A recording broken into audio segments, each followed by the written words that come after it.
जी नमस्कार साथियों, good morning प्यारे दोस्तों। जय हिंद, वंदे मातरम, राधे राधे। आज की जो हमारी क्लास है उसमें टॉपिक चल रहा है हमारा हिंदी साहित्य। और हिंदी साहित्य के अंतर्गत आज हम पहले रीतिकाल वाला टॉपिक कंप्लीट करेंगे, रीतिकाल और आधुनिक काल।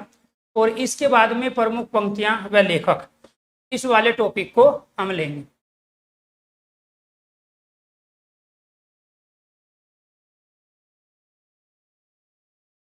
रीतिकाल का वर्गीकरण।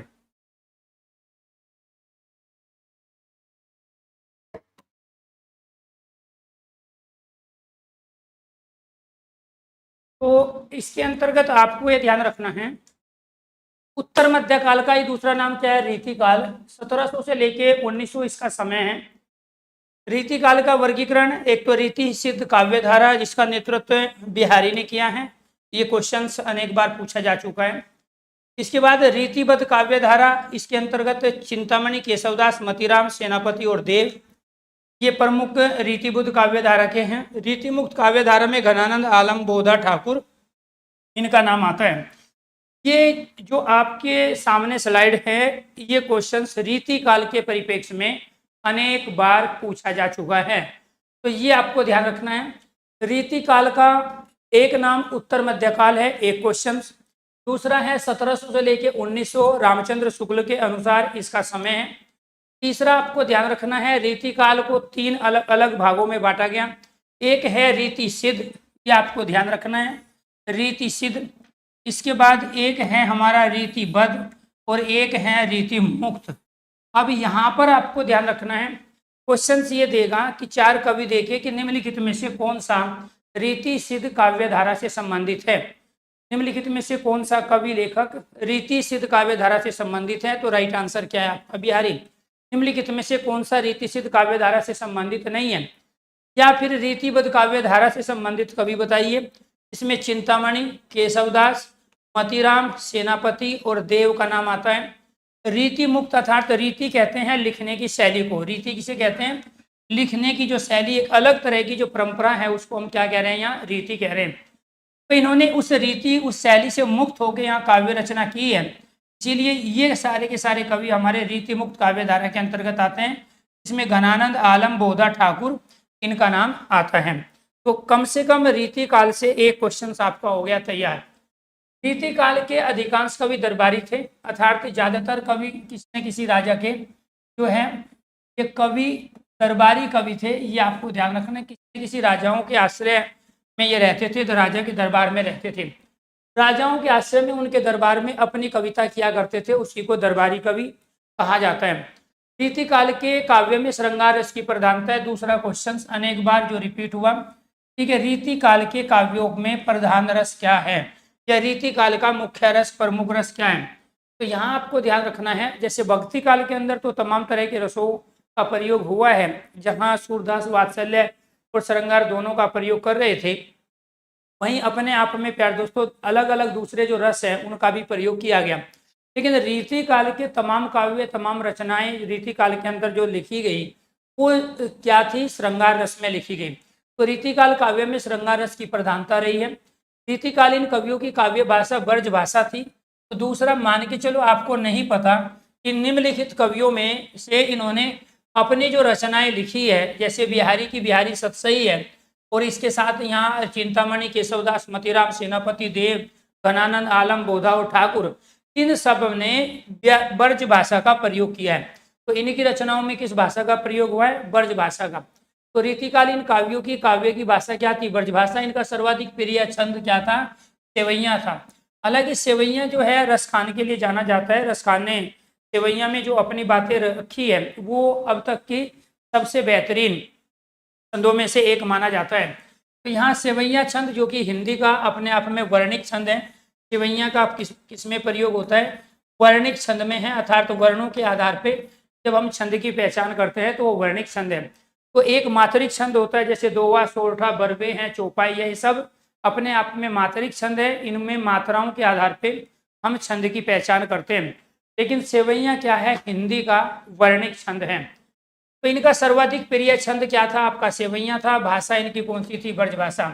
रीतिकाल के प्रमुख कवि व उनसे संबंधित दरबार, ये क्वेश्चन जीएस और हिंदी दोनों में लगातार पूछा जाता है। तो क्योंकि ये ज़्यादातर दरबारी कवि थी, राजा के दरबार में रह के ही ये कविता पाठ करते थे, अपनी रचनाओं को लिखते थे। तो बिहारी राजा, आपको ध्यान रखना, जयपुर के राजा, ठीक है, आमेर के राज दरबार के अंतर्गत। चिंतामणि नागपुर, तो ये क्या है, आपका दरबार है, वो स्थान है जिनके ये दरबारी कवि रहे थे उस शासन काल में। तो चिंतामणि नागपुर दरबार, उसके बाद केशवदास ओरछा, भूषण पन्ना, भिखारीदास प्रतापगढ़ अवध, बोधा पन्ना, कुलपति मिश्र जयपुर, देव पिहानी, मतीराम बूंदी और रघुनाथ काशी। तो यानी कि यहाँ के जो राजा थे, जयपुर, नागपुर, ओरछा, पन्ना, प्रतापगढ़, जयपुर, पिहानी, बूंदी और काशी के, उनके दरबार में ये कवि रहते थे। अब ये क्वेश्चंस इसको दे के वो इसको पूछ लेगा, इसको दे के इसको। तो कुल मिला के बात ये है, जब आप हिंदी साहित्य के इतिहास की तैयारी करते हो या आप हिंदी साहित्य के अलग अलग सेक्शन की तैयारी करते हो, तो कई क्वेश्चंस ऐसे होते हैं जिनको आप तैयार नहीं करते। आप प्रमुख कवि लेखक उनकी रचनाओं वाला जो क्वेश्चन ज़्यादातर पूछा जाता है वो तो है, लेकिन जब यहाँ दरबार की बात आएगी कि कौन सा कवि किसके दरबार में रहता था, कौन से कवि का कौन सा दरबार से संबंधित है, किस कवि का किस स्थान से संबंध है, तो उस तरीके से आपको यहाँ पे जो क्वेश्चन मिलता है, तो 1% स्टूडेंट इस वाले प्रश्न का सही आंसर दे पाते हैं। तो बिहारी जयपुर आमेर, चिंतामणि नागपुर, केशवदास ओरछा, भूषण पन्ना, भिखारीदास प्रतापगढ़, बोधा पन्ना, कुलपति मिश्र जयपुर, देव पिहानी, मतीराम बूंदी और रघुनाथ काशी के दरबार में रहते थे। के साथ रीतिकाल के नामकरण को लेकर विद्वान एक मत नहीं है। वो तो हमेशा पूरे हिंदी साहित्य के इतिहास में इतनी बार इतिहास लिखा गया, अलग अलग समय पर अलग अलग व्यक्तियों के द्वारा वो मतभेद था, अर्थात लोग एक मत नहीं थे, जिसके कारण से अनेक इतिहास ग्रंथ हमारे सामने आए और उनमें काल विभाजन से लेके कालों के नामकरण तक लोगों को लोग एक मत नहीं रह पाए।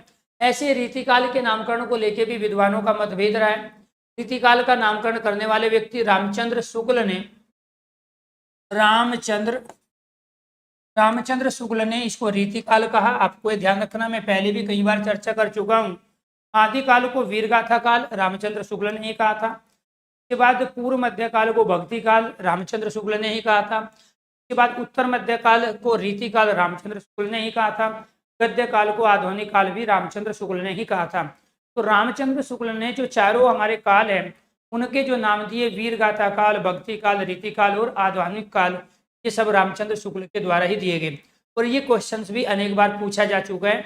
मिश्र बंधुओं ने रीतिकाल को अलंकृत काल कहा क्योंकि इसमें अलंकारों का प्रयोग अधिकांश तक किया गया। जो इनकी रचनाएं थी, जो कविताएं थी, वो बड़ी ही जटिल डिफिकल्ट थी। उसका रीजन ये था कि उसमें अलंकारों का बहुतायत प्रयोग किया गया। विश्वनाथ प्रसाद ने इसको श्रृंगार काल कहा क्योंकि इसमें ज्यादातर जो रचनाएं थी वो श्रृंगार रस के अंतर्गत ही लिखी गई। तो श्रृंगार रस प्रमुख रस था रीतिकाल का, श्रृंगार के अलावा कोई दूसरा रस ज्यादा प्रयोग नहीं हुआ। इसकी वजह से विश्व प्रसाद मिश्र ने इसको क्या कहा, श्रृंगार काल। कहने का मतलब ये है कि भक्ति काल के बाद रीतिकाल का समय आया और वो 1700 से लेकर 1900।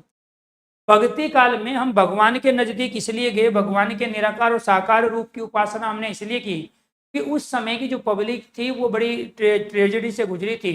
जो बाहरी राजा थे, जो मुस्लिम शासक थे, उन्होंने यहाँ शासन किया, जबरदस्ती की, लोगों का नुकसान हुआ। जो धर्म से, सनातन धर्म से संबंधित जो चीज थी उनको नष्ट करने की कोशिश हुई। तो इंसान हर तरह से आहत था और अपनी रोजी रोटी के लिए भी संघर्ष कर रहा था, इसलिए वो परमात्मा की शरण में गया। कोई भी व्यक्ति दुख के समय में परमात्मा की शरण में जाता है, परमात्मा को ऑटोमेटिक याद कर लेता है। लेकिन आपको ध्यान रखना है, वो समय हमेशा दुख का और सुख का सदा नहीं रहता। तो दुख के समय के बाद में जब फिर लोगों को अपने जो समय आया, अंग्रेज आए 1700 से लेकर 1900 के बीच में, आपको ध्यान रखना है ये जो शासन काल था, ईस्ट इंडिया कंपनी 1600 ईस्वी में यहाँ आ चुकी थी। तो ज़्यादातर जो होल्ड रहा 1700 से 1900 के बीच में वो अंग्रेजों का रहा। तो जिन जिन ने अंग्रेजों की बात मानी वो सुखी रहे और जिन्होंने अंग्रेजों की बात नहीं मानी वो दुखी रहे। तो उस समय यहाँ राजा, जब अंग्रेजों का शासन यहाँ पे आया, वो भी व्यापार करने के लिए आए थे। तो हमारा जो पूरा भारत है छोटे छोटे रजवाड़ों में, छोटे छोटे प्रांतों में बटा हुआ था और हर प्रांत का अपने आप में एक राजा सम्राट हुआ करता था। तो उन्हीं का साथ लेके अंग्रेजों ने यहाँ शासन किया है। तो उस समय राजा ज़्यादा मनोरंजन की चीज़ों में अपने आप को व्यस्त रखे हुए थे और आम पब्लिक ज़्यादा दुखी थी। तो राजाओं को खुश करने के लिए जो सामंतवाद था, जो सामंती थे, जिनके पास पूंजी थी, पैसे थे, तो उन्हीं का होल्ड था पूरे प्रशासन सिस्टम पे। तो उनको खुश करने के लिए तमाम कवियों ने श्रृंगार रस में अपनी रचनाएं रीतिकाल में लिखी। तो ये चीजें आपकी समझ में तब आएगी जब आपको ये पता चलेगा कि जब आपने जीएस के अंदर ये पढ़ा है कि 1700 ईस्वी से लेके 1900 ईस्वी के आसपास भारत की स्थिति क्या थी। अगर हम इतिहास के रूप में देखें तब क्या थी, भौगोलिक रूप में देखें तब क्या थी, राजनीतिक उठापटक को देखें तो तब क्या थी। और उसी के दौरान ये तमाम हमारे क्या रहे थे, रीति काल के वे कवि रहे थे अलग अलग दरबार में। ये तमाम ये देखो, ये दरबारी कवि इसीलिए कहलाए क्योंकि हमारे छोटे छोटे प्रांतों में, छोटे छोटे रजवाड़ों में, ठीक है, हमारा ये देश बटा हुआ था। और उसी समय यहाँ अंग्रेजों का आना हुआ। और उसके साथ साथ यहाँ पर इन तमाम जो भी इतिहास लेखन कार्य जिन लोगों ने किया है उनमें रामचंद्र शुक्ल, विश्वबंधु विश्व प्रसाद मिश्र और रमाशंकर शुक्ल, जो रसाल के नाम से जाने जाते हैं, इनका उपनाम है रसाल। तो इन्होंने रीति काल को अलग अलग नाम दिया। वो नाम इसलिए दिया जो रचनाएं लिखी गई उनकी कुछ विशेषताएं थी। तो विशेषता क्या थी, भक्ति काल में जिस तरह से काव्य रचना हुई, एकदम डिफरेंट तरीके से काव्य रचना हुई। तो जब डिफरेंट तरीके से हुए तो नाम पड़ गया रीति काल। कि रीति कह ही हम परंपरा को कह रहे हैं, रीति तरीके को कहते हैं, रीति शैली को कहते हैं। विश्वबंधु ने अलंकार काल कहा क्योंकि अलंकार का प्रयोग हुआ रचनाओं में, उससे पहले ज्यादा अलंकारों पर का प्रयोग रचनाओं में हुआ ही नहीं भक्ति काल के अंदर। विश्व प्रसाद मिश्र ने इसको श्रृंगार कहा क्योंकि श्रृंगार रस में रचनाएं लिखी गई। रमाशंकर शुक्ल ने इसको कला काल कहा। क्या कहा, कला काल। तो ये आपसे पूछा जाएगा, ठीक है। कला काल नाम किसने दिया रीति काल को, रमाशंकर शुक्ल रसाल ने। श्रृंगार काल यहाँ विश्व प्रसाद मिश्र ने। अलंकृत काल मिश्र बंधु ने। रीति काल रामचंद्र शुक्ल ने। रीति काल के प्रमुख कवि और उनकी रचनाएं। तो बिहारी की एकमात्र रचना ही है बिहारी सतसई। अपनी एकमात्र रचना की वजह से ये जगत प्रसिद्ध हुए और ब्रज भाषा में इन्होंने रचना लिखी। इनमें से ज्यादातर रचनाएं ब्रज भाषा में ही लिखी गई क्योंकि मैं आपको पहले ही बता चुका हूँ ये अपने आप में महत्वपूर्ण क्वेश्चंस होते हैं कि ज्यादातर कवि दरबारी कवि थे, श्रृंगार रस की प्रधानता थी, ब्रज भाषा का प्रयोग किया। रीति काल में सबसे प्रिय छंद सेवैया था। क्लियर। तो जब यहाँ ये कह रहे हैं कि रीति काल के कवियों की काव्य भाषा क्या थी, ब्रज भाषा। अब कोई आपसे ये पूछने लगे कि ये यहाँ पे रचना दे दी, मान के चलो बिहारी सतसई रचना दे दी, और आपको नहीं पता है कि किस भाषा में लिखी गई। आपको ये जरूर पता है कि बिहारी सतसई बिहारी की रचना है और बिहारी अपने आप में रीति काल के कवि रहे। और रीति काल के अंतर्गत आपको ध्यान रखना है ज्यादातर कवियों ने 99.9% ब्रज भाषा का ही प्रयोग किया। तो कुछ क्वेश्चन आपको अपने विवेक शक्ति के आधार पर उनका आंसर देना होता है। जब आपको नहीं पता है कि बिहारी सतसई किसमें लिखी गई, नहीं पता आपको प्यार दोस्तों यहाँ रस विलास किस भाषा में लिखी गई, तो आपको ये जरूर पता है कि रस विलास रचना चिंतामणि की है और चिंतामणि रीति काल के कवि है। और रीति काल में जो रचनाएं लिखी गई तो वो किस में लिखी गई, श्रृंगार रस में लिखी गई, ब्रज भाषा में लिखी गई। तो इसी वजह से इसको श्रृंगार काल भी कहा गया, अलंकृत काल भी कहा गया क्योंकि अलंकारों का प्रयोग में ज्यादा हुआ। तो बिहारी सतसई की भाषा ब्रज भाषा, बाकी जो है ये भी ब्रज भाषा में ही लिखी गई है। तो बिहारी की एकमात्र रचना बिहारी सतसई है। चिंतामणि की रचना है कविकुल कल्पतरु है, श्रृंगार मंजरी है, छंद विचार है और रस विलास। अब ये देखो आप रचनाओं के आधार पे, चूंकि रस का जो प्रयोग है, रस पे सबसे ज्यादा जोर खासकर श्रृंगार रस पे कहाँ दिया गया, रीति काल में, तो इसकी वजह से नाम क्या रख दिया गया, रस विलास। के बाद से सबसे बढ़िया छंद कौन सा बताया, सेवैया छंद। छंदों का प्रयोग सबसे ज्यादा किस काल के अंतर्गत किया गया रचनाओं में, ठीक है, रीति काल में। नाम रख दिया अपनी रचना का छंद विचार। श्रृंगार का प्रयोग रीति काल के अंतर्गत सबसे ज्यादा हुआ तो यहाँ नाम रख दिया श्रृंगार मंजरी। तो कुल मिला के रीति काल जो जाना गया वो श्रृंगार की वजह से जाना गया, वो छंद की वजह से जाना गया। तो वो यहाँ पे आपको ध्यान रखना है, रस की वजह से जाना गया और जो उसकी मुख्य विशेषताएं रही उसी के नाम पे रख दिया। अब यहाँ देखो इनका नाम, ये क्या है, रसराज है। ये क्या है, ललित। ललित मतलब कला, ये कला काल कहा रसाल ने इसको। तो ललित किसे कहते हैं, कला कहते हैं जो कलाओं में, वाद्य यंत्र में, गीत में, संगीत में जो रुचि रखते थे। उस समय के जो हमारे राजा थे, चाहे वो हिंदू है या दूसरे राजा थे, चाहे उसमें ब्राह्मण वर्ग के हो या क्षत्रिय वर्ग के, वो सारे मौज मस्ती में थे। तभी तो अंग्रेजों ने आके आपस में फूट डाल के शासन कर लिया। तो उसको कला काल कहा रसाल ने क्योंकि वो मौज मस्ती में थे। कवि भी उनकी अपनी मटरगस्ती के आधार पर ही कविताएं करके उनको खुश करने की कोशिश करते थे, उनके पूर्वजों की बड़ाई करते। जैसे कि आपने आदिकाल में देखा होगा कि राजाओं के अंदर इतनी हवा भर देते थे राज दरबारी कवि, अब उनको ये लगता था कि हम तो युद्ध जीत ही जाएंगे और फिर उसके बाद में मुंह की खा के आते थे। तो कहने का मतलब ये है कि जब गाइड करने वाला ही वास्तव में वास्तविकता से कोसों दूर हो तो उस समय फिर योजना सही नहीं बन सकती। यहाँ पे भी ऐसा ही हुआ। तो ललित ललाम का मतलब क्या है? कलाओं में आसक्ति। ठीक है, तो यहाँ पे रस राज, रस का प्रयोग है, अलंकार का प्रयोग है, श्रृंगार का प्रयोग है, रस का प्रयोग है। तो ये सारी की सारी चीजें आखिरकार इन रचनाओं में क्यों आई? क्योंकि रीति काल इनकी वजह से जाना गया। और इसी तरह से आप अपनी इन रचनाओं का भी याद रखोगे। तो ये पूछ लेगा, जरूरी नहीं है निम्नलिखित में किसकी है, ये पूछ लेगा। रसराज दे दी यहाँ पे, रसराज बताइए किस काल से संबंधित रचना है? आदिकाल, भक्ति काल, रीति काल, आधुनिक काल से संबंधित रचना होगी रीति काल से।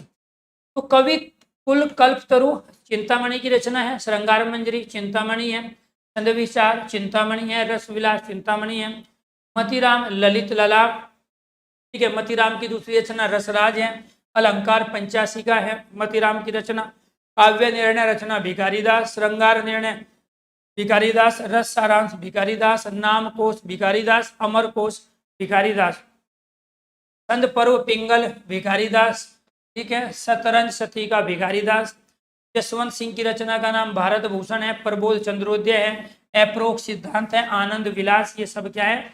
यशवंत सिंह की रचना है। भूषण की रचना है शिवराज भूषण है, शिवा बावनी है, छत्रसाल दशक है।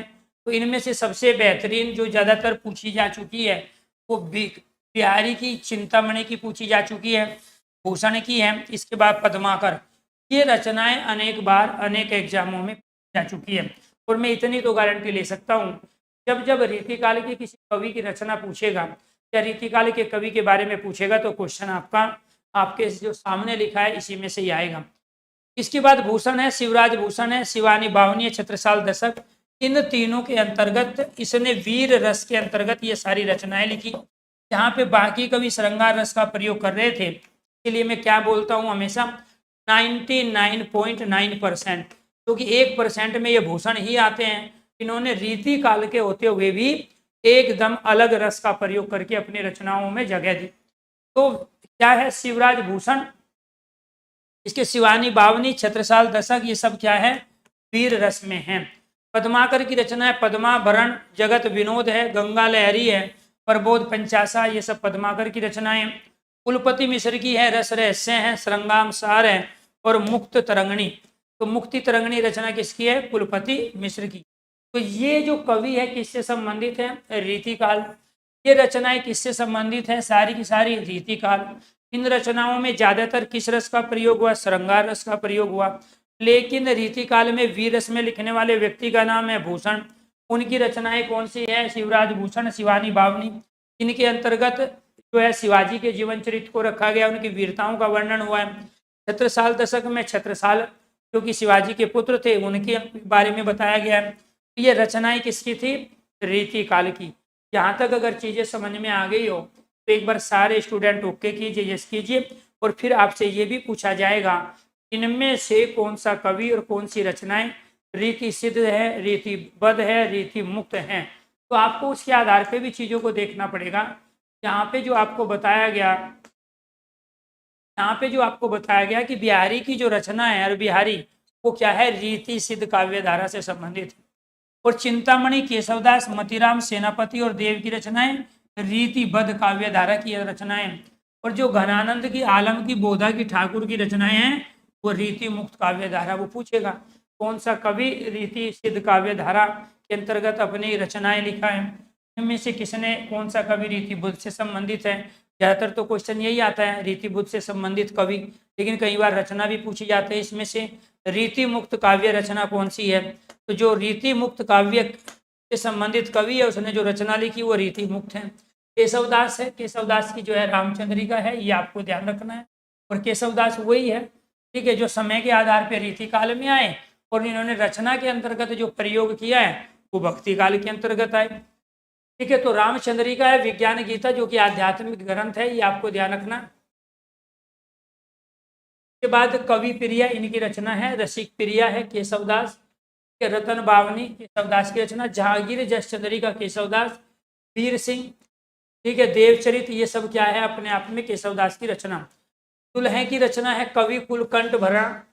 कवि कुल कंठाभरण किसकी है, दुल्हे की रचना है। बोधा की रचना है विरह वागीश, वागीश कहते हैं वाणी के स्वामी को। इसके नामा रचना जो है बोधा की है। घनानंद की रचना है सुजान हित है, कि अपने आप में ये परमंद काव्य है। वियोग बेली है, प्रीति पावस है, इश्क लता है, ये सब रचना घनानंद की है। पदावली है, जान सागर है, घनानंद कवित है, सुजान शतक है, सुंदरी तिलक है।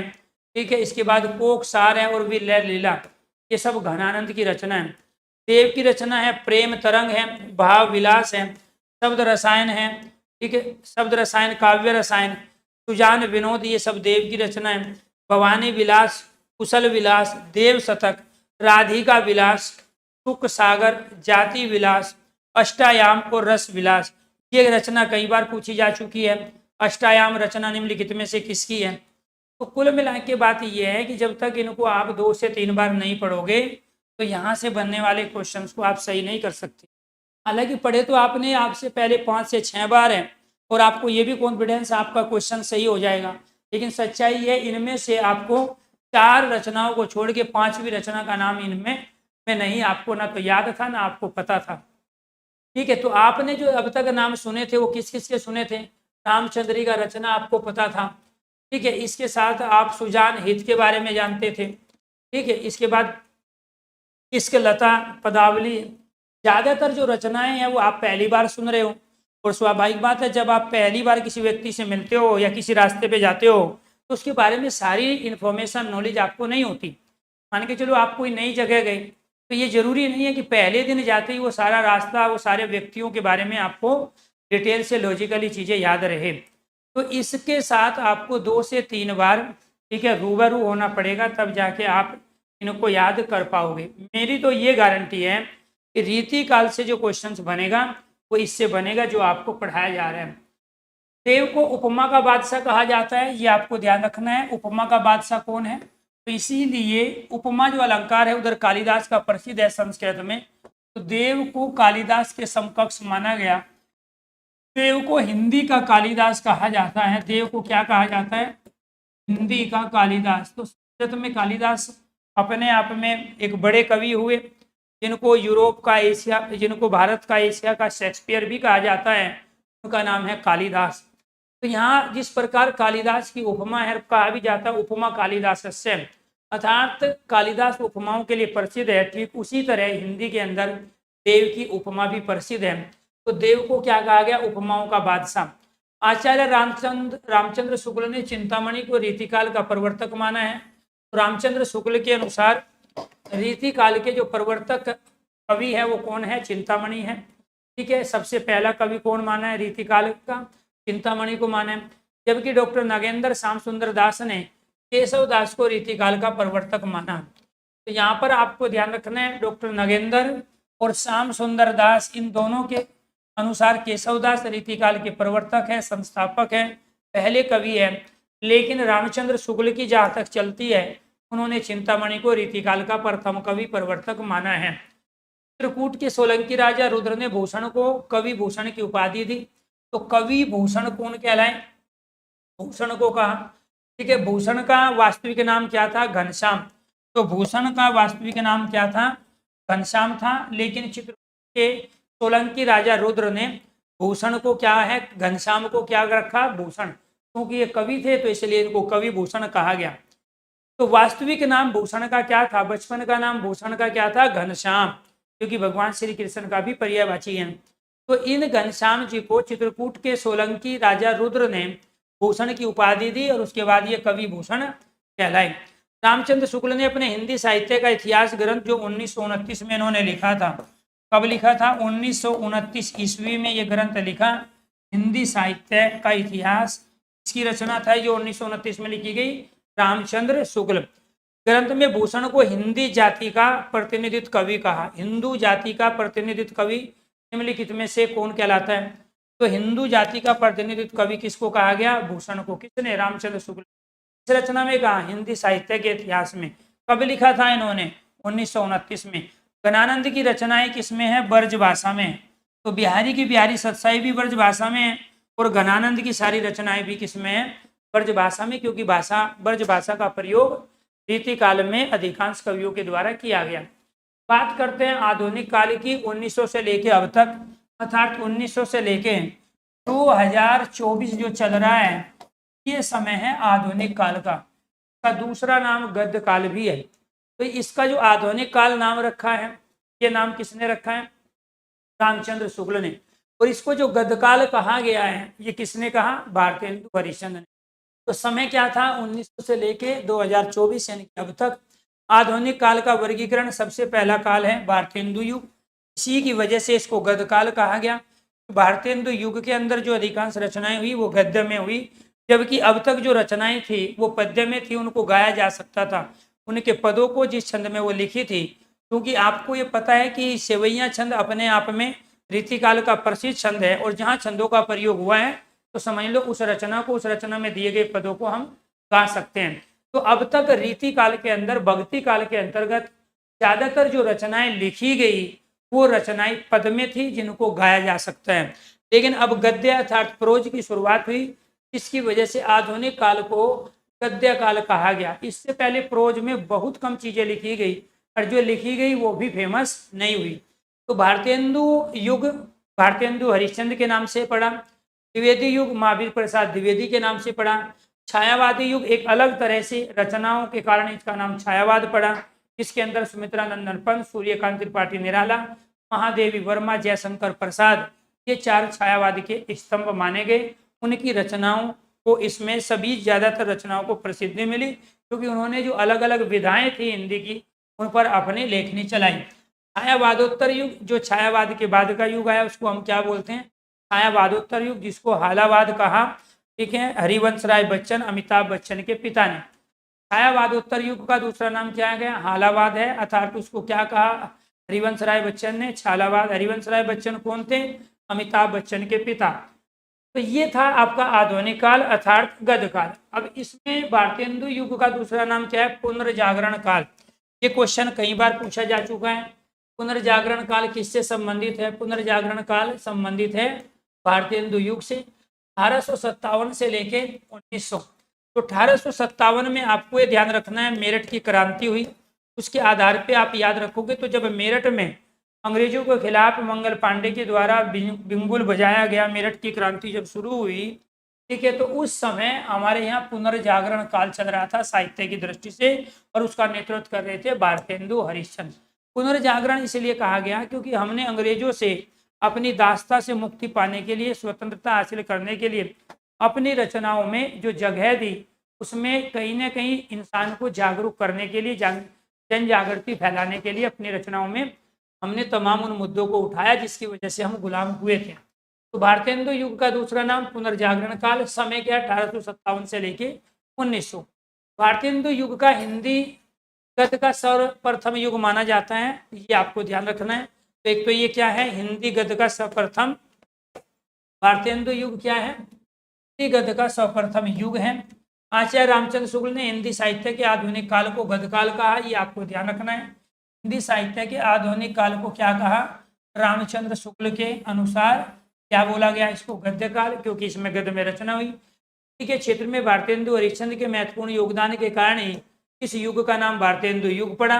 तो भारतेंदु हरिश्चंद्र ने तमाम जो है इसके अंतर्गत कहानियां लिखी है, नाटक लिखे हैं, तो उनकी वजह से इसका नाम, और वो गद्य में लिखे हैं, इसी वजह से इसको गद्य काल भी कहा गया है, ये आपको ध्यान रखना है। तो भारतेंदु हरिश्चंद्र के कारण इसका नाम क्या पड़ा? भारतेंदु युग।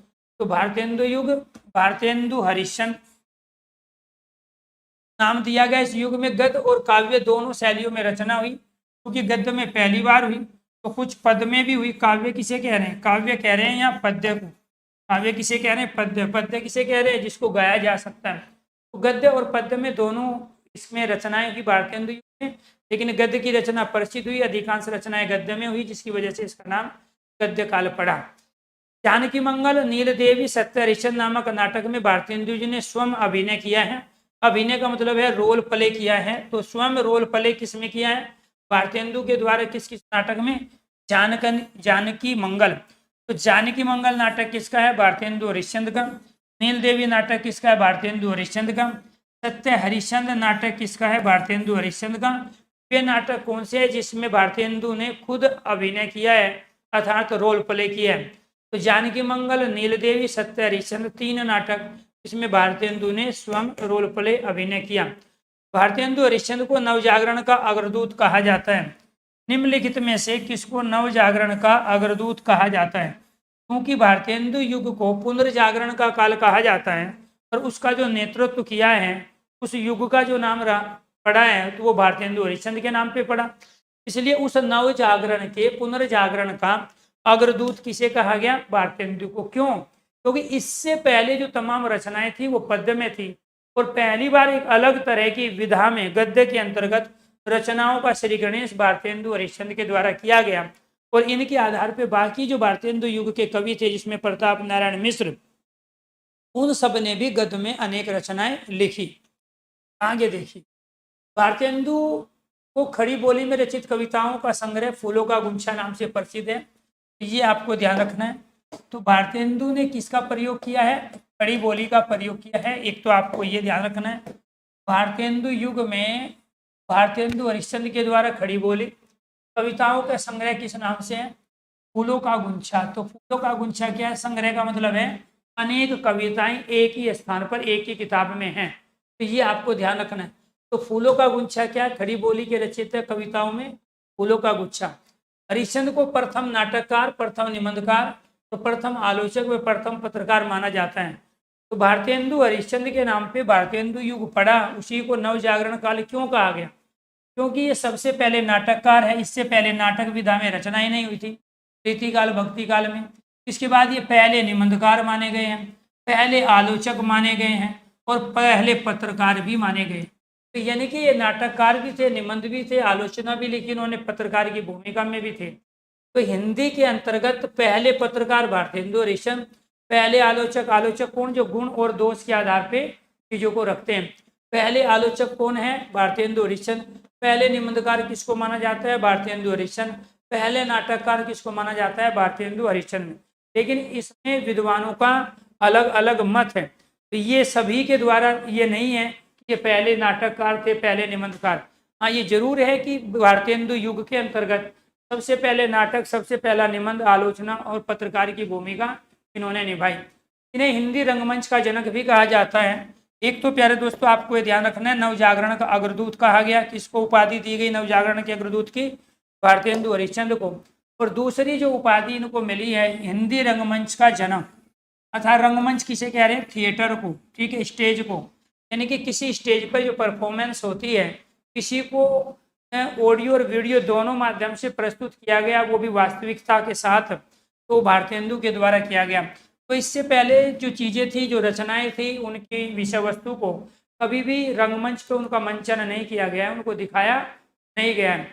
इसलिए इन्हें हिंदी रंगमंच का जनक भी कहा जाता है। पुनर्जागरण का या फिर नवजागरण का अग्रदूत भी भारतेंदु हरिश्चंद्र को कहा जाता है। भारतेंदु जी को हिंदी का गद्य का जनक भी कहा जाता है, पिता में है। तो इनका और दूसरी जो उपाधि रही, इनकी उपमाएं रही, गद्य का जनक है, रंगमंच का जनक कहा गया, नवजागरण का अग्रदूत कहा गया, पिता में है माना गया गद्य का, ठीक है। उर्दू में रसा उपनाम से इन्होंने कविताएं की। तो उर्दू में आपको ध्यान रखना है किस उपनाम से? रसा उपनाम से। इन्होंने अपना नाम भारतेंदु हरिश्चंद्र ना रख के जो उर्दू में इन्होंने कविताएं की वो अलग नाम से की। तो कई बार ये क्वेश्चन पूछा गया, रसा उपनाम से कविता करने वाले उर्दू के कवि कौन थे? भारतेंदु हरिश्चंद्र। या उर्दू में भारतेंदु हरिश्चंद्र ने किस उपनाम से कविता की? तो राइट आंसर है रसा।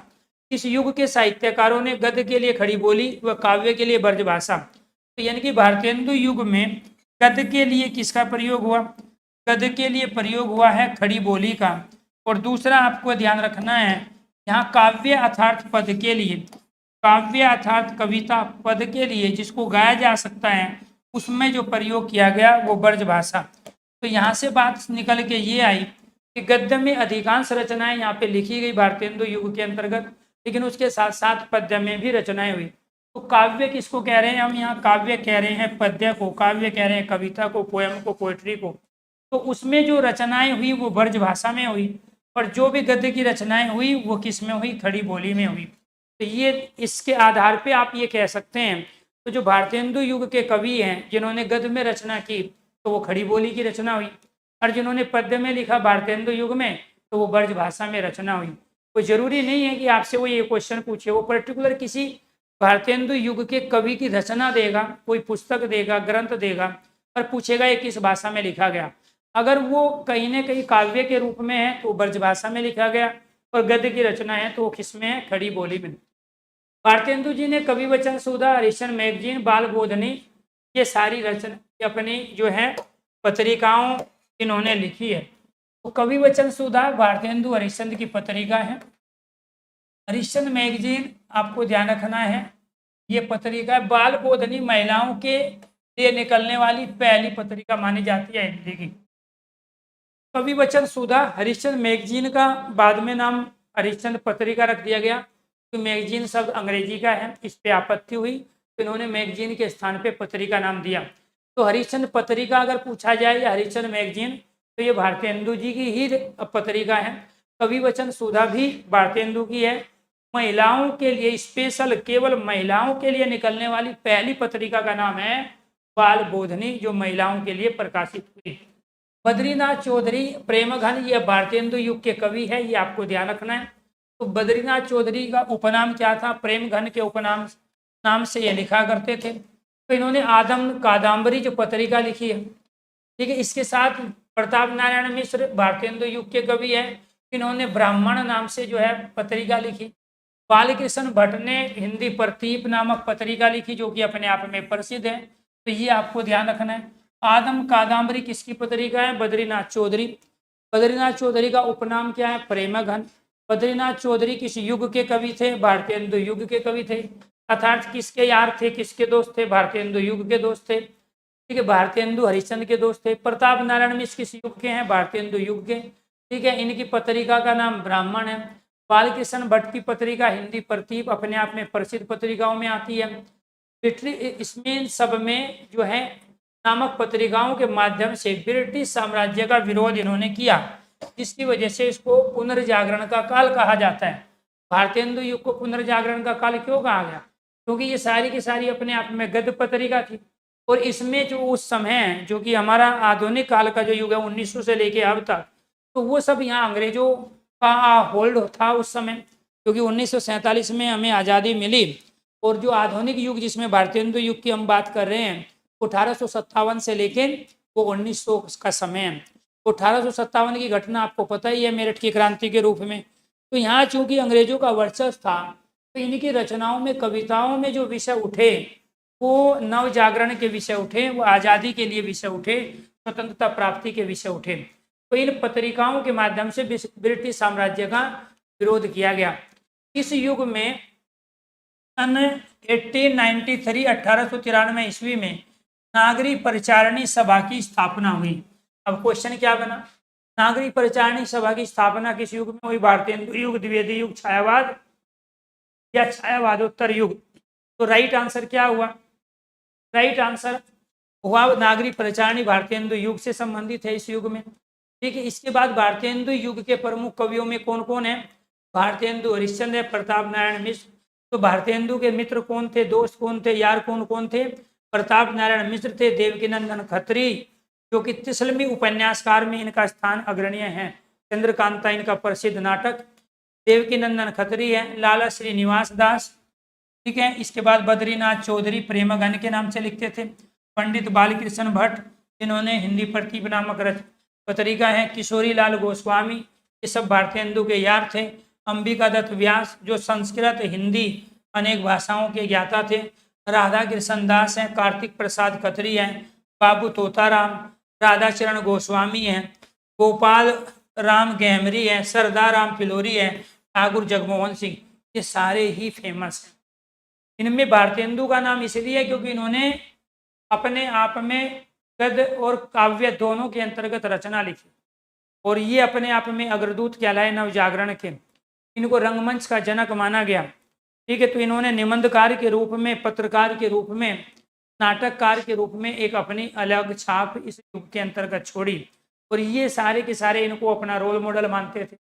तो क्वेश्चन पूछा जाएगा निम्नलिखित में से कौन सा भारतेंदु युग का कवि है, तो भारतेंदु युग का कवि कौन है? भारतेंदु हरिश्चंद्र, प्रताप नारायण मिश्र, देवकी नंदन खत्री, लाला श्रीनिवास दास, बद्रीनाथ चौधरी प्रेमगढ़, ठीक है, बालकृष्ण भट्ट, किशोरी लाल गोस्वामी, अंबिका दत्त व्यास, राधा कृष्ण दास, कार्तिक प्रसाद खत्री, बाबू तोताराम, राधाचरण गोस्वामी, गोपाल राम गैमरी, सरदाराम फिलोरी, ठाकुर जगमोहन सिंह, ये सारे के सारे भारतेंदु युग के कवि हैं, अर्थात भारतेंदु हरिश्चंद्र के दोस्त हैं। अब आगे आ जाओ, इनकी रचनाएं, ये सबसे ज्यादा महत्वपूर्ण है, ये तो हर जगह पूछा जाता है। अब एक स्टूडेंट परेशान है, सर क्या ये part D triple S B में आता है? अब दिल्ली के अंतर्गत जितने भी एग्जाम होते हैं, चाहे वो 10 ग्रेड के हो, पीआरटी, टीजीटी, पीजीटी के हो, तो उनमें आपको ध्यान रखना हिंदी का जो रोल है वो 20 क्वेश्चन से लेके 40 क्वेश्चन तक है कॉमन पेपर में। 10 ग्रेड 2 का एग्जाम दे रहे हो आप तो 40 क्वेश्चन हिंदी के, आप पीआरटी, टीजीटी, पीजीटी दे रहे हो तो 20 क्वेश्चन विद नेगेटिव मार्किंग। तो कई बार जो जब से ऑनलाइन एग्जाम टीसीएस कंपनी ने लिए हैं, तो उसके अंतर्गत चूंकि पहली बार सिलेबस अब की बार दिया गया, उससे पहले कभी सिलेबस ही नहीं दिया गया। जब offline exam D triple S B के होते थे तब भी सिलेबस की क्लियरिटी नहीं थी, वो सिलेबस उन्होंने अभी डाला 3 दिन पहले। टीसीएस कंपनी ने जहाँ से क्वेश्चन पेपर सेट करना है तो वो डी ट्रिपल एस बी ने अपनी साइड पे उस सिलेबस को दिया है। अब उसके अंतर्गत अब की बार जब हमने देखा कि उसके अंदर प्रसिद्ध कवि लेखकों की रचनाओं वाले क्वेश्चन हमेशा पहले भी पूछे गए और अभी भी पूछे जाएंगे। हालांकि इनकी संख्या कभी भी 1 या 2 क्वेश्चन से ज़्यादा नहीं होगी। 20 क्वेश्चन में प्रसिद्ध कवि लेखक उनकी रचनाओं के यहाँ पे 2, लेकिन यही क्वेश्चन आपके जीएस में पूछे जाएंगे। ये क्या है कि कई बार जो क्वेश्चंस हैं, मान के चलो आदि कवि बताइए, क्या जीएस में भी क्वेश्चन पूछा गया? ठीक है, रामायण महाभारत से संबंधित क्वेश्चन जीएस में भी पूछे गए। भारतेंदु युग, भारतेंदु से संबंधित क्वेश्चन कई बार जीएस में भी आए। ये आपको ये सारी चीजें नौकरी की दृष्टि से तैयार करनी है। और वैसे अगर आपको ये लगे कि बदहजमी होने लगी, ज़्यादा कंटेंट हो गया, तो आप थोड़ा सा जो गर्म हवा चल रही है उससे राहत पाने के लिए नींबू पानी भी स्टार्ट कर सकते हैं। तो ये चीज़ें तो देखो, जो नौकरी आप लेना चाह रहे हो वो 4200, 4600, 4800 पे ग्रेड की है, और उस 4200, 4600, 4800 पे ग्रेड की नौकरी के लिए आप केवल 1, 1.5, 2 महीना पढ़ के ये चीज़ें अचीव कर लो, ऐसा पॉसिबल नहीं है। कि आज से पहले 4 साल पहले भी जिन लोगों का सिलेक्शन नहीं था उनके साथ आपका कंपटीशन है। उन्होंने जो गलती की थी दोबारा से उस गलती को दोहराएंगे नहीं।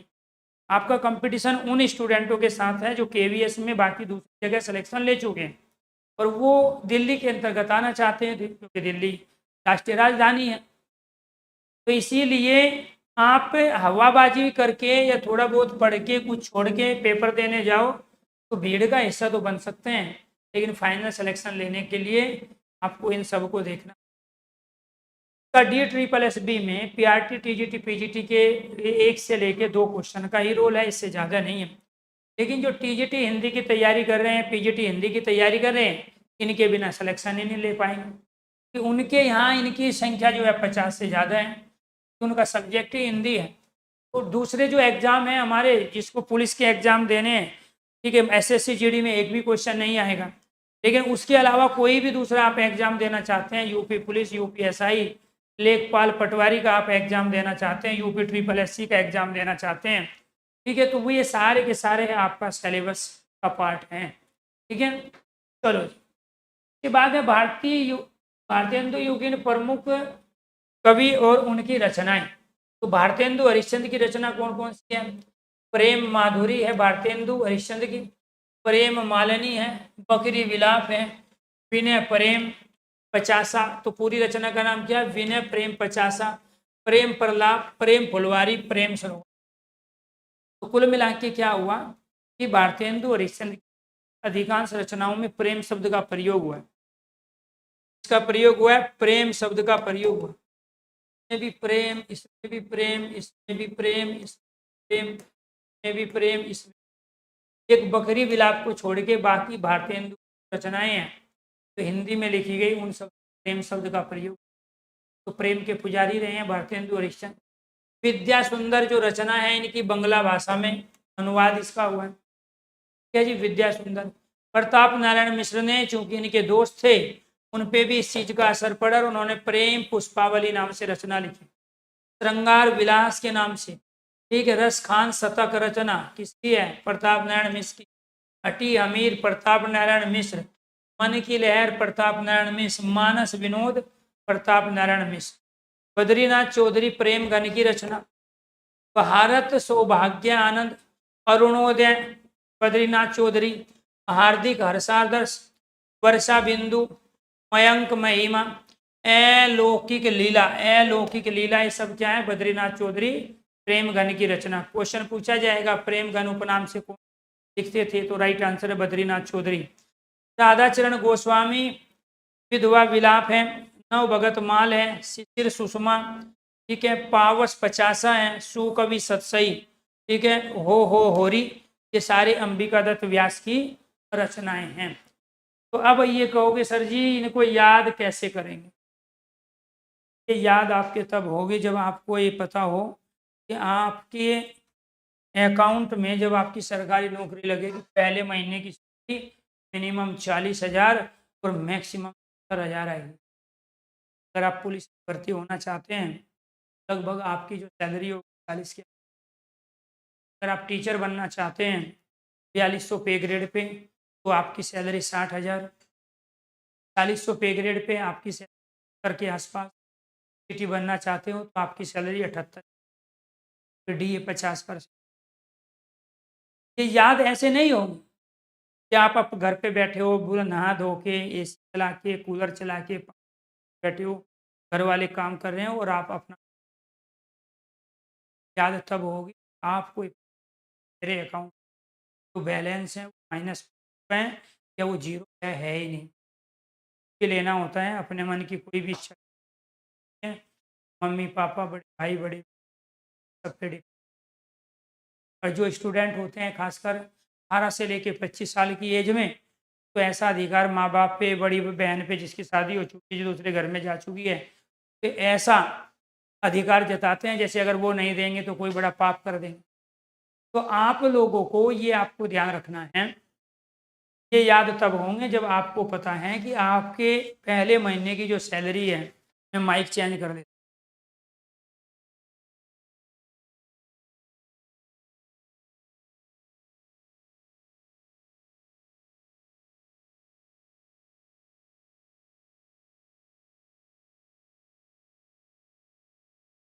तो पहले महीने की जो आपकी सैलरी है आपके अकाउंट में जो आएगी वो मिनिमम 40,000 से लेके 70,000।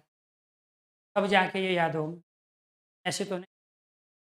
अगर आप अपने पैसों से दूसरे को मौज मस्ती करवाना चाहते हो, में रहना चाहते हो, आपका IQ बढ़ने लगे शर्तें अकाउंट को दे। आप में से बहुत सारे ऐसे हैं जिनका भी अकाउंट ही नहीं है और जिनका है उसमें कुछ है ही नहीं। कुल मिला के ये है कि जब आपकी सर्विस लगती है, आपकी नौकरी लगती है, तो आपके जितने रिस्क हैं लाइफ के वो सारे कवर हो जाते हैं। आपको मेडिकल सुविधा दी जा रही है, आपको घूमने के लिए सरकार पैसा दे, भाई जहाज से जाए सरकार आपको टिकट का पैसा दे। आपके रहने खाने की व्यवस्था आपको करनी है, सरकार आने जाने का देंगे। आप कहीं भारत में, भारत से बाहर कहीं मेडिकल में भगवान करे आपको कभी आवश्यकता ही ना पड़े मेडिकल कार्ड की, लेकिन अगर आप पे ऊपर एक बाई चांस 1 करोड़ रुपया भी खर्च सरकार देगी, आपको नहीं। बहुत सारी नौकरी ऐसी है जो सेंट्रल गवर्नमेंट की है, आपको पैसा देना ही नहीं है, तो कैशलेस है। आपको केवल कार्ड दिखाना है कि मैं गवर्नमेंट सर्वेंट हूँ, भले डिपार्टमेंट में हूँ। आप जाइए अपने पूरे शरीर की, एक नहीं कई कई बार सर्विस कराइए साहब, गाड़ी की, बाइक की, आप भी शरीर की सर्विस करा सकते हैं। बीज तेल अच्छे ब्रांड, क्या होगा आपका लाइफ स्टाइल बदलेगा, साथ के साथ में आपकी डेली रूटीन में एनर्जी है वो भी भरपूर रहेगी। ज़्यादा दिनों तक जरूरी है समय कि आपको ध्यान।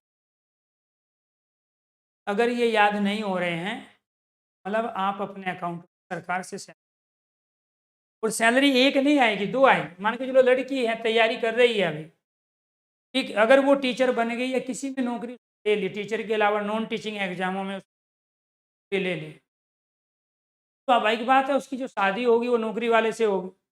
तो डबल सैलरी हुई। अगर मैं मान के चलता हूँ कि 50,000 आपको मिल रहे हैं और 50,000 ही जिससे आपकी शादी हुई, ये तो आपके 1,00,000 रुपया।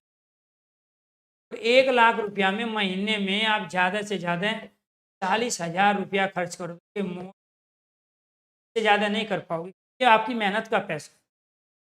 अगर आपको मैं 1,00,000 रुपया दूँ तो आप 1,00,000 की जगह 1,10,000 रुपया खर्च करोगे, क्योंकि वो मेरे पैसे आपके नहीं हैं।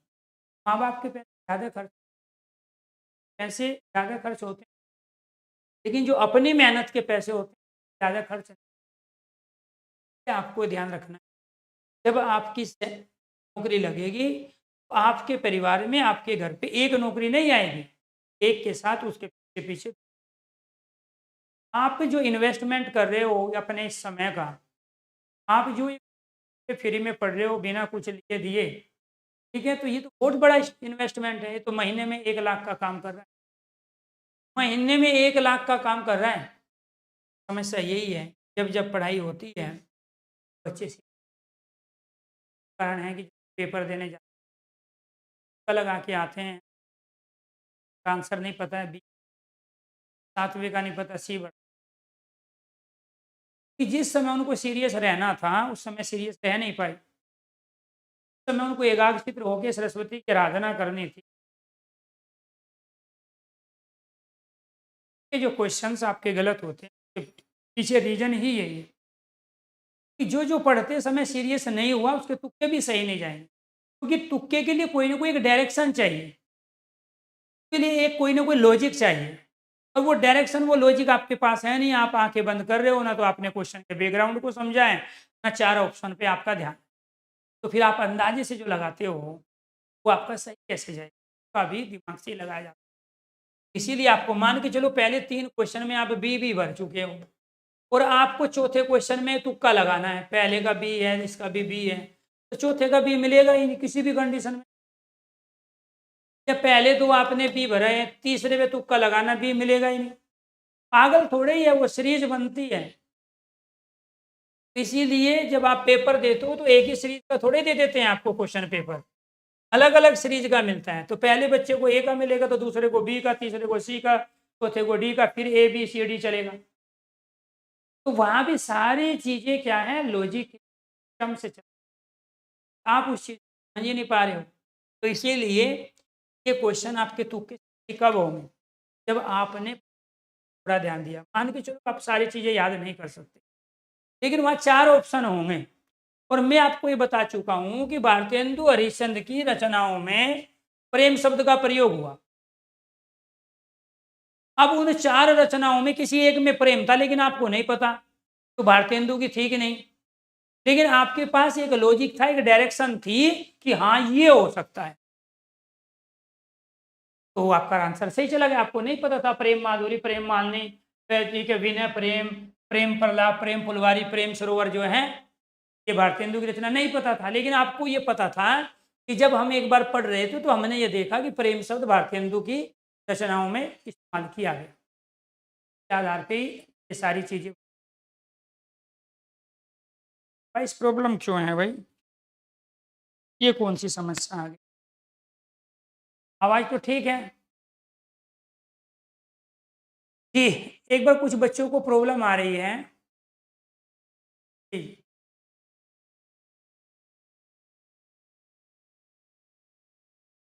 Very good very good. आवाज ठीक है।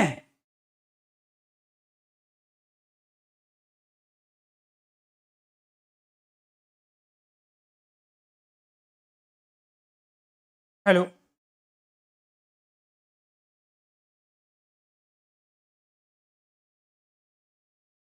चलो आगे बढ़े।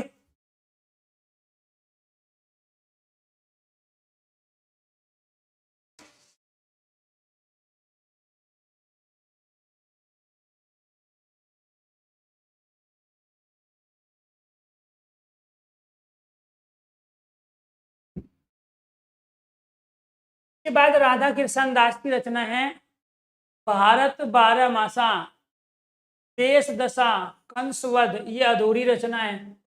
कौतुक 50, आनंद मंजरी, राधा कृष्ण दास।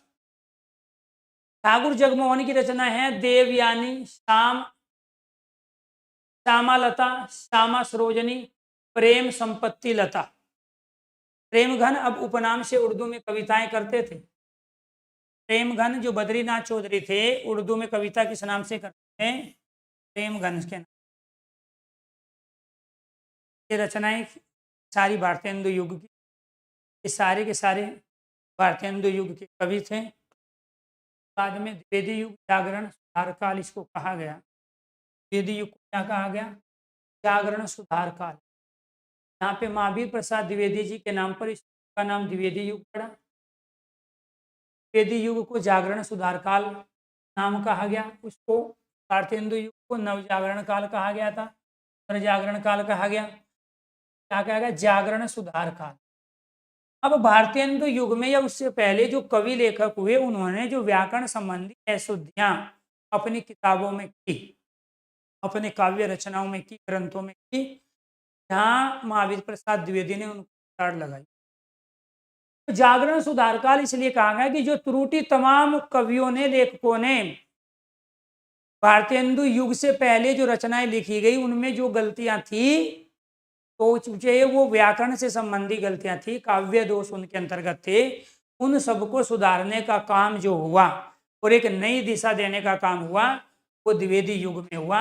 महावीर प्रसाद द्विवेदी अपने आप में भारत के जो बड़े बड़े कवि हुए हैं उनके गुरु भी रहे। वो एक ऐसा इंसान जो जिसके गुरु महावीर प्रसाद द्विवेदी रहे वो अपने आप में राष्ट्रीय इंटरनेशनल पटल पर अपना लोहा मनवा चुके। आगे आएंगे। तो 1900 से लेके 1918 का जो समय था वो जागरण सुधार काल द्विवेदी युग का था, जिसका नेतृत्व भारतीय महावीर प्रसाद द्विवेदी ने किया। 1903 से लेके 1920 तक इन्होंने सरस्वती पत्रिका का संपादन कार्य किया। और उस समय ये था कि जो भी सरस्वती पत्रिका के अंतर्गत जिन रचनाओं का आर्टिकल छप जाता था वो रचनाएं, वो कवि फेमस हो जाते थे।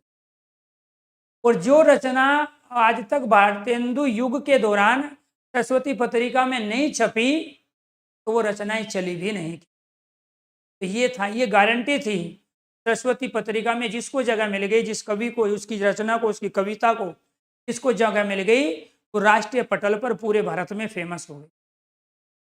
और 1903 से लेके 1920 तक का सरस्वती पत्रिका का जो संपादन है, अब तक जितनी पत्रिका है उनमें सबसे ज्यादा है जो प्रमाणिक पत्रिका मानी जाती है, प्रसिद्ध पत्रिका मानी जाती है, वो सरस्वती पत्रिका है। 1920 के बाद का संपादन कार्य श्याम सुंदर दास ने किया और उन्होंने भी महावीर प्रसाद द्विवेदी की आइडियोलॉजी को फॉलो किया। तो इसलिए ऐसा ही नहीं था कि कोई भी कवि रचना लेके आ जाए, कविता लेके आ जाए और वो तुरंत उसमें सरस्वती पत्रिका में उसको, इसी वजह से इसको क्या कहा गया? जागरण सुधार काल। तो महावीर प्रसाद द्विवेदी के नाम पर इस युग का नाम द्विवेदी युग पड़ा। द्विवेदी युग को जागरण सुधार काल के नाम से जाना जाता है। द्विवेदी जी को खड़ी बोली हिंदी काव्य भाषा के रूप में प्रतिष्ठित करने का श्रेय है। तो यहाँ क्या काम हुआ उस पर ध्यान दें। खड़ी बोली में केवल गद्य रचनाएं हो रही थी भारतेंदु युग के अंतर्गत। क्या हो रही थी? भारतेंदु युग के अंतर्गत खड़ी बोली में केवल गद्य रचनाएं। लेकिन खड़ी बोली का प्रयोग काव्य भाषा के रूप में हुआ, पद के रूप में पहली बार करने का प्रयास महावीर प्रसाद द्विवेदी के द्वारा, एक बड़ी बात थी द्विवेदी युग। तो जितनी भी हमारी गद्य रचनाएं थी, जितनी भी हमारी गद्य रचनाएं थी दोस्तों, वो सब खड़ी बोली में लिखी जा रही थी। और जितनी भी काव्य रचनाएं थी जिसको हम पद कह रहे हैं वो ब्रज भाषा में लिखी जा रही थी। लेकिन द्विवेदी युग में महावीर प्रसाद द्विवेदी ने जो काव्य रचना थी, कविताएं थी, वो खड़ी बोली में लिखना प्रारंभ करवाया। तो द्विवेदी जी को खड़ी बोली हिंदी को काव्य भाषा के रूप में प्रतिष्ठित करने का श्रेय जाता है। कहानियों का वास्तविक विकास द्विवेदी युग में शुरू हुआ। तो कहानियों की दृष्टि से भी द्विवेदी युग अपने आप में प्रसिद्ध रहा। द्विवेदी युग के प्रमुख कवि महावीर प्रसाद द्विवेदी थे, चंद्र शर्मा गुलेरी थे और श्याम सुंदर दास थे, अयोध्या सिंह उपाध्याय, हरिओध थे। तो ये सब क्या थे? द्विवेदी युग के कवि। तो ये छायावाद युग के प्रमुख कवि व उनकी रचनाएं। तो उर्वशी रचना जो फेमस हुई थी वो रामधारी सिंह दिनकर की हुई, तो उनको ज्ञानपीठ पुरस्कार भी मिला था। लेकिन उर्वशी रचना जयशंकर प्रसाद की भी थी, लेकिन ये फेमस नहीं हुई। कामयानी अपने आप में एक महाकाव्य है, खड़ी बोली में लिखा गया, छायावाद की सर्वश्रेष्ठ रचना मानी जाती है जयशंकर प्रसाद की। आंसू, झरना, लहर, प्रेम पथिक, ठीक है, हिंदी की प्रथम तुकांत रचना है। तुकांत जिसमें तुक का प्रयोग नहीं है, जैसे गाना है ना, इसमें तेरा क्या जाता, इसमें मेरा घाटा, तो ये जाता घाटा क्या है, तुक है। ठीक है, मछली जल की रानी है, जीवन उसका पानी है, तो रानी पानी क्या है, तुक है। तो यानी कि पहली तुकांत रचना हिंदी की मानी जाती है प्रेम पथिक। तो हिंदी की प्रथम तुकांत रचना क्या है, जयशंकर प्रसाद की प्रेम पथिक। बिना तुक का प्रयोग किए उन्होंने ये रचना लिखी। अयोध्या का उद्धार रचना जयशंकर प्रसाद। कानन कुसुम जयशंकर प्रसाद। खड़ी बोली प्रथम काव्य संग्रह माना जाता है। वन मिलन जयशंकर प्रसाद। करुणालय जयशंकर प्रसाद। चित्रधारा महाराणा का महत्व जयशंकर प्रसाद। प्रेम राज्य जयशंकर प्रसाद की रचना है। अब 2 क्वेश्चन हो रहा है। कामयानी छायावाद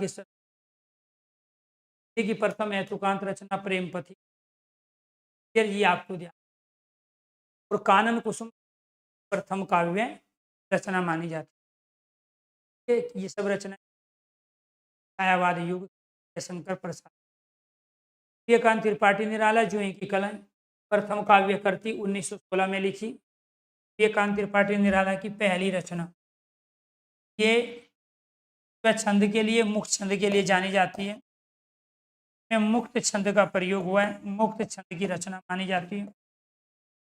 ये छंदों से मुक्त रचना मानी जाती है, कविता ही, लेकिन छंद का प्रयोग नहीं। तो मुक्त छंद से संबंधित रचना जो है कि कली किस, सूर्यकांत त्रिपाठी निराला।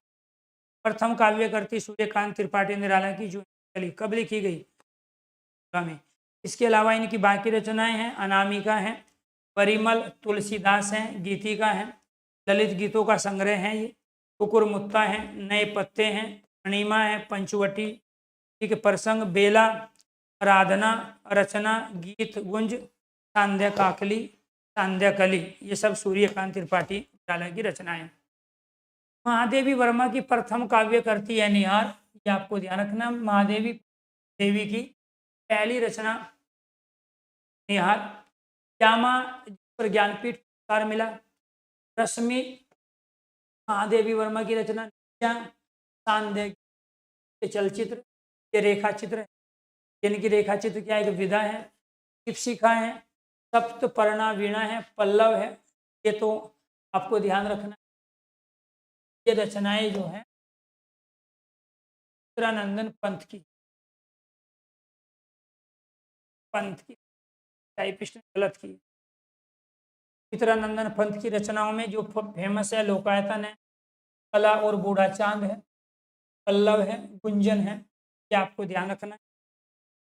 ये सारी रचनाएं चितंबरा है, ज्ञानपीठ पुरस्कार इनको मिला है।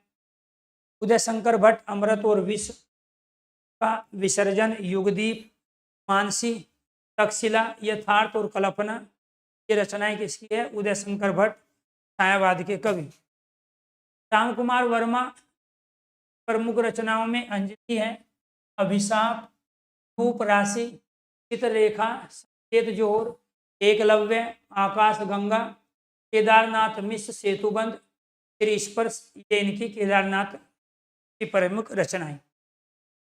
इसके बाद बाकी की जो चीज़ें हैं वो पढ़ेंगे हम कल की क्लास में, लेकिन अभी आपको थोड़ा जो हिंदी की प्रसिद्ध पंक्तियां हैं उनके बारे में चर्चा करते हैं। और आधुनिक युग की जो पंक्तियां हैं पहले उनको लेते हैं, आदिकाल, भक्तिकाल, रीतिकाल की पंक्तियां बाद में लेंगे।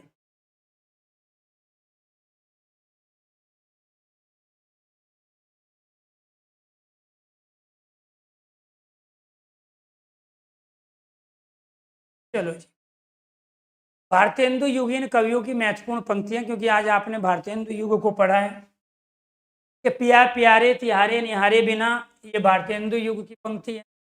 ये पूछा जाएगा पंक्ति देके कि निम्नलिखित में से किस कवि की है।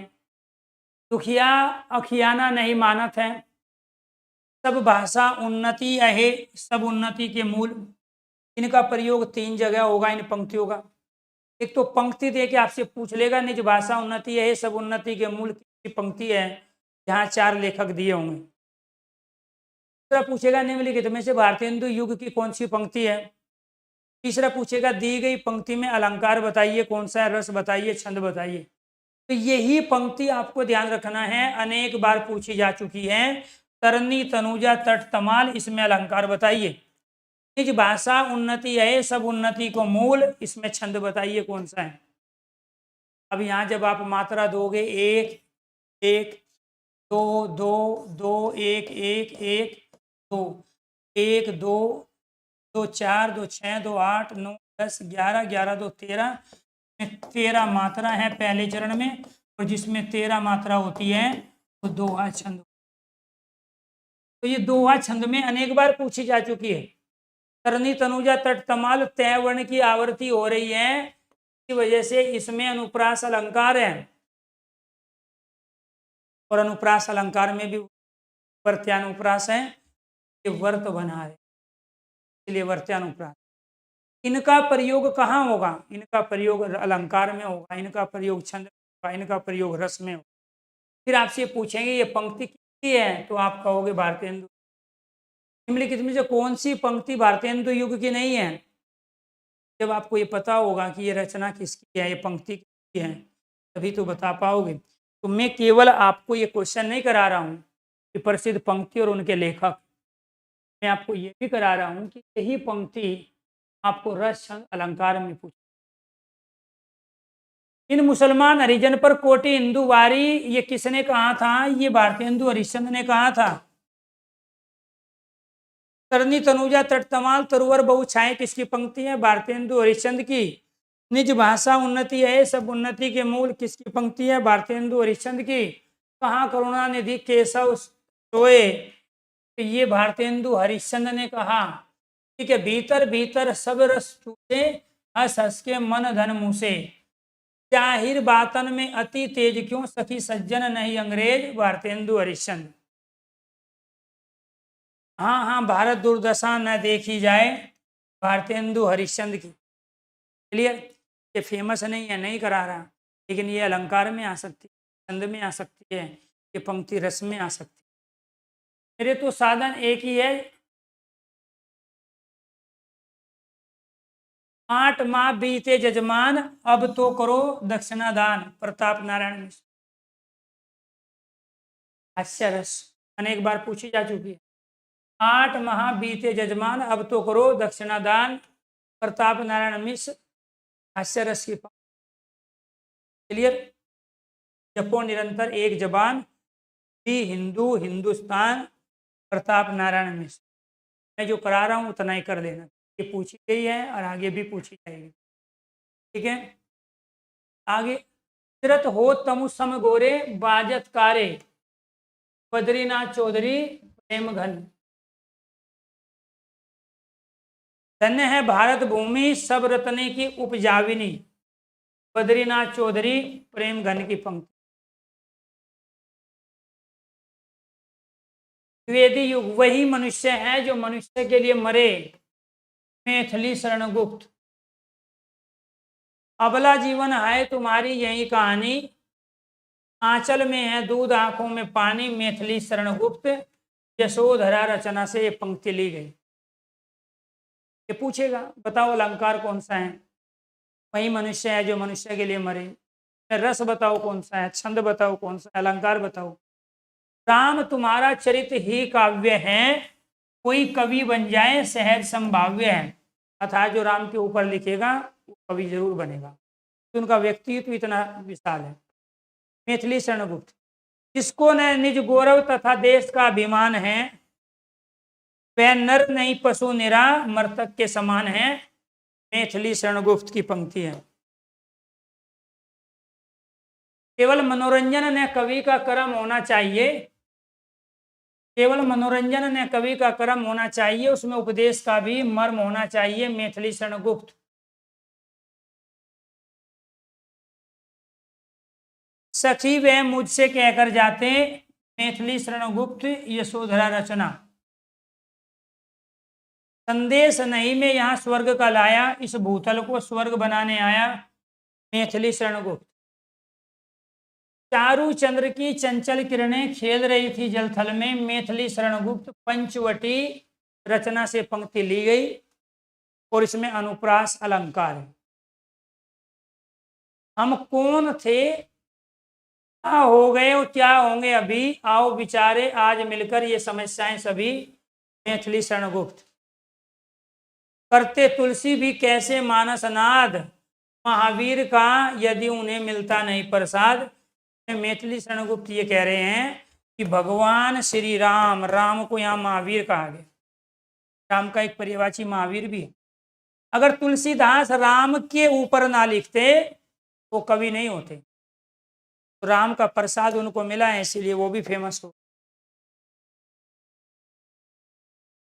अधिकार खोकर बैठना यह महादुष्कर्म है, मैथिली शरणगुप्त। क्लियर। मेरे मन भावन के उद्धव के आवन की सुधु ब्रज गाविन में, जबे लागी जगन्नाथ दास रत्नाकर।